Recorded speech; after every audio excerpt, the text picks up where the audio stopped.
কক্সবাজারের উখিয়ায় পৃথক অভিযান চালিয়ে 1,90,000 পিস ইয়াবা উদ্ধার করেছে border guard Bangladesh BGB.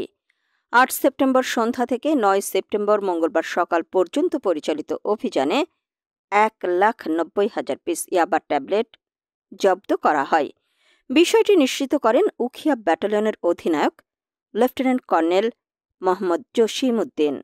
Ukhia battalion সূত্রে জানা গেছে, নাফ নদীর সাঁতরে কয়েকজন পাচারকারী এসব ইয়াবা বাংলাদেশে পাচারের চেষ্টা করছিল। তবে এ ঘটনায় জড়িতদের আটক করা সম্ভব হয়নি। গোপন সংবাদের ভিত্তিতে ৮ সেপ্টেম্বর সন্ধ্যা 7:30টায় উখিয়ার পালংখালী ইউনিয়নের আঞ্জুমানপাড়ার পানির পয়েন্ট এলাকায় বিজিবি টহল জোরদার করে। এ সময় মিয়ানমারের দিক থেকে কয়েকজন সন্দেহভাজন ব্যক্তি নাফ নদীর সাঁতরে বাংলাদেশে প্রবেশ করলে বিজিবির সদস্যরা তাদের আটকানোর চেষ্টা করে। উপস্থিতি টের পেয়ে চোরা কারবারিরা পালানোর চেষ্টা করে।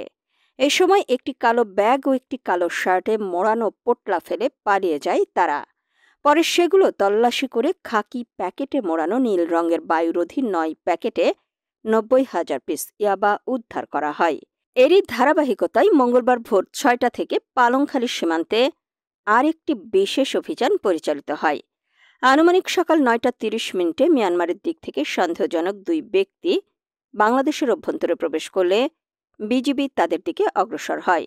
তখন চোরা কারবারিরা সাঁতার কেটে মিয়ানমারে পালিয়ে যায়, কিন্তু তাদের হস্তচালিত নৌকা বাংলাদেশের অভ্যন্তরে রেখে যায়। নৌকাতে থাকা সাদা পলিব্যাগ তল্লাশি করে খাকি রঙের প্যাকেটের ভেতরে নীল রঙের বায়ুরোধী ১০ কাটে মোট 1,00,000 ইয়াবা ট্যাবলেট উদ্ধার করা হয়।